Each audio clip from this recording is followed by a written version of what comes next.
In this video, I'll help you solve the ALEKS problem called Using the MO Model to Predict Bond Order and Paramagnetism.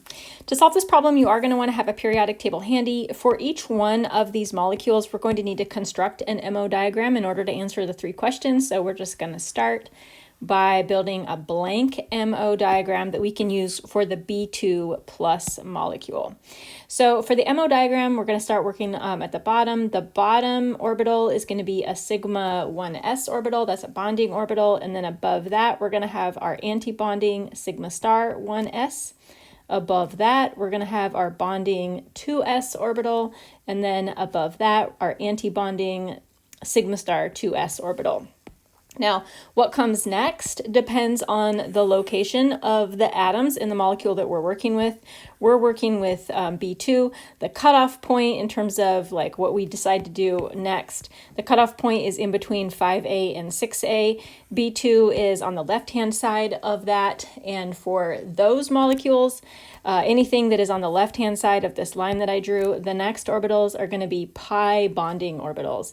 So this is going to be pi 2p bonding orbitals. Above that, sigma 2p. And then above that are pi antibonding orbitals. And then above that are sigma antibonding 2p orbital. Now I am going to talk about what to do if your elements are on the right-hand side of the line, because that's actually the next example. But for everything that is on the left-hand side of this line that I drew, this is what the MO diagram is going to look like. So the next step is to fill this in with the correct number of electrons for the B2 molecule. Boron has a total of 5 valence electrons. We can see that on the periodic table. We've got 2 of those boron atoms, which would be a total of 10 electrons, but this has a positive charge, meaning that it has lost 1 electron. So that means we've got 9 electrons to work with. And we're going to fill those 9 electrons into this MO diagram, working our way from the bottom to the top. 1, 2, 3, 4, 5, 6, 7, 8, 9. Now, once we get the diagram filled in, then we can go ahead and answer these questions. And I think the easiest question to answer first would be whether the molecule is diamagnetic or paramagnetic. Paramagnetic molecules are molecules that have at least 1 unpaired electron in the MO diagram. So I'm going to make a note of that, at least 1 unpaired electron. And we've got that in this B2 plus molecule, which means that it is paramagnetic.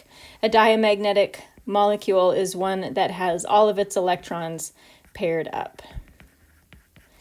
I think the next easiest question to answer is the bond order. To calculate the bond order, we're going to take the number of electrons that are in bonding orbitals, and we are going to, from that, subtract the number of electrons that are in anti-bonding orbitals. I'm just going to write anti, and then we're going to divide that by 2. So that's just the general format for calculating bond order.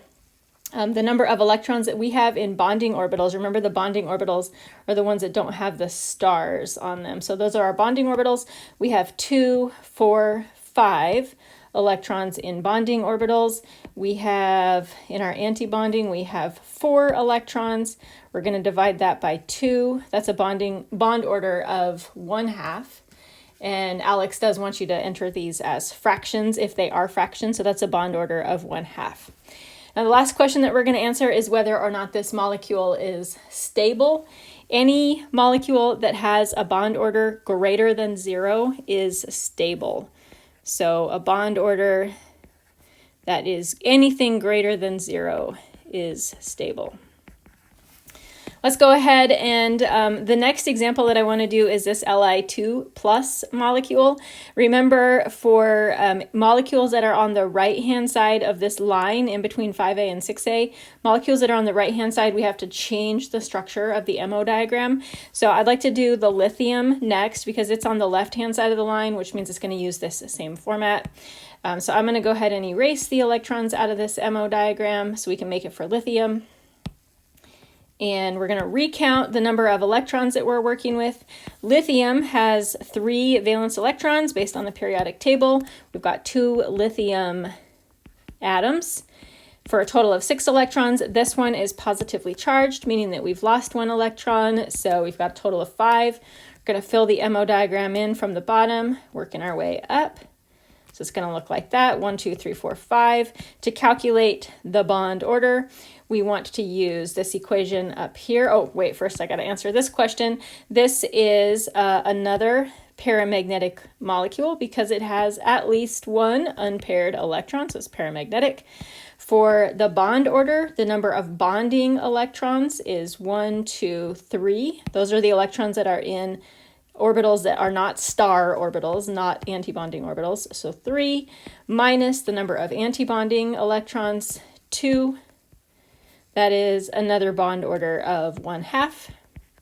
And it is stable because that bond order is greater than 0. So what I'm going to do before I redo this MO diagram to make it work for oxygen, what I'm going to do is take this MO diagram and I'm just going to kind of, actually I'm going to erase those electrons out of it. I'm going to copy it and I'm going to stick it over here, shrink it. We're just going to stick it right here because this is the MO diagram that belongs to the atoms that are on in column 5A and to the left. And the part that really is affected is this portion of the MO diagram. So I'll just highlight that part.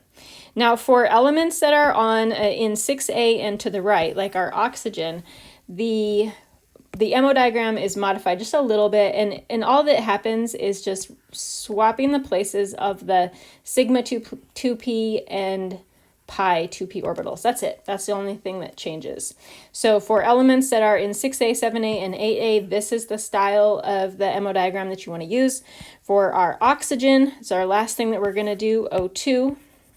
We have a total of 8 electrons in each oxygen, which there's 2 of them, so that's a total of 16. This one is not charged, so we don't have to change that number. We're going to fill this in 2, 4, 6, 8, 10, 11, 12, 13, 14, 15, 16. 2, 4, 6, 8, 10, 12, 14, 16. And this is also paramagnetic because it has at least 1 unpaired electron. For our bond order, our bonding electrons are 2, 4, 6, 8, 10. And our antibonding electrons are 1, 2, 4, 6, which is a bond order of 2. And yes, this is stable because its bond order is greater than 0.